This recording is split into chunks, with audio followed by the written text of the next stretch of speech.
Hi everybody, hope you're doing well. It's Ryan here. Welcome to my room. Welcome to the Sybil system. For those who are familiar with the anime Psychopaths, I decided that it might be good if I actually made a video about, the book that I wrote.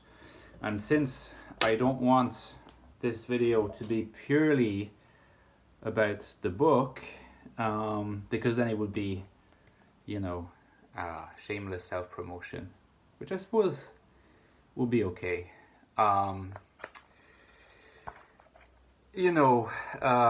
Maybe I could sort of try to give you an insight into INFJ's writing styles, how to approach writing, because it's possible that some of you have been tempted by the idea of writing a book, or like expressing yourself by means of writing, basically. And it's actually quite likely that a majority of you already express themselves by means of writing, almost more than speaking, or at least feel more comfortable. And I made a video about that recently when I talked a little bit about eloquence, questions of INFJs on eloquence. But it's true that when you're an introvert and you're an introvert of a kind of abstract and idealistic temperament, the written word often ends up being a chosen avenue, not only because writing is in a sense an introverted activity. You don't really extrovert when you're writing, even when you are technically an extrovert. It's a lonely activity. It's every writer will tell you that it's a lonely activity, and at times the hardest aspect of writing something like a book is just how much time it requires on your own, without interacting with others. In fact, without even interacting with others online. So that's kind of the key, I think. It's discipline, the ability to spend a lot of time with yourself, both like in regard to people in your life and as regards people in your online life.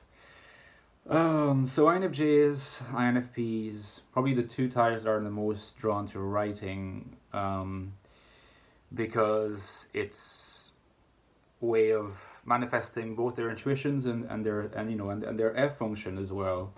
You can express a lot of nuances and layers of your feeling function when you're writing, as opposed to, let's say, when you're speaking. When you're having conversation, you phrase sentences. They're not going to be as multi-layered as they can be in writing, because you don't have as much time. You sort of need to answer as soon as you get the chance, and it's a lot more improvisational. You can't go in as deep. So if you have a complex kind of mode of thinking and you want to be able to express it in its full potential and its full richness, writing is an ideal avenue. And I've always been writing. Take another look. You see here, there's a little bio, and in fact, I don't know if you can see, but it does say that among my influences there were the works of Carl Jung. So I hope you will appreciate the nod. This is also a book about you. So I've been writing ever since I was, I think, 16, or maybe even before that, as a means of expression, as a means of expressing maybe my peculiarity of cast of mind.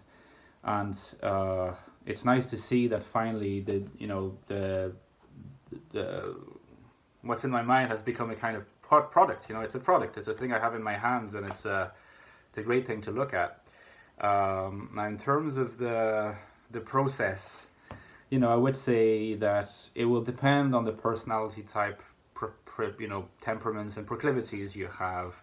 A lot of what I write is very introspective. Some people would prefer talking about descriptions. Some people will, describing the outside world, focusing on other people. Like a lot of what I write tends to be about main characters that are very in their own world. So it's like almost like a looping state of mind, And I'm currently working on a different project, and it's there are similarities. Obviously, the two works are quite different, but there are certainly similarities as well.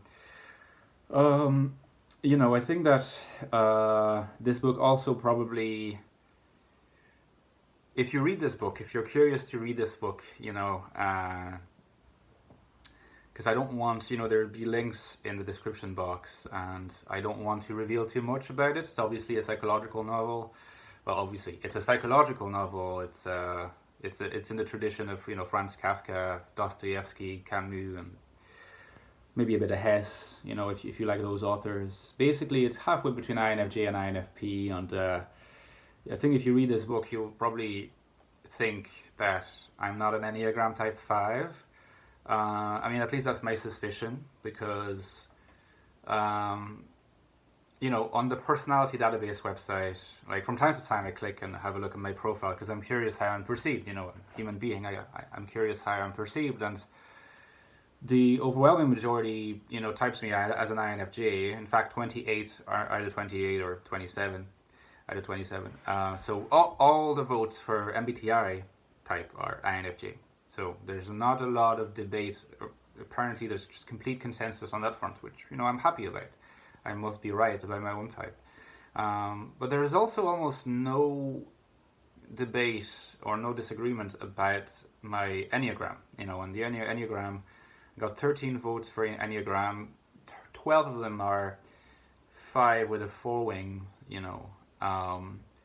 so like sort of, 5 to the kind of thinker, rational type with a 4 wing, individualist, creative wing. And only 1 is, types me as 4 with a 5 wing. And so I'm imagining that, part of the reason why is that I project this particular image. And that's fine. It's what I come across as in video. I think there's somebody who read the whole book actually, and who enjoyed it. Someone who's on the INFJ forum. His name is John, and an excellent INFJ in his own right, and probably a real Type 5 with a 4 wing.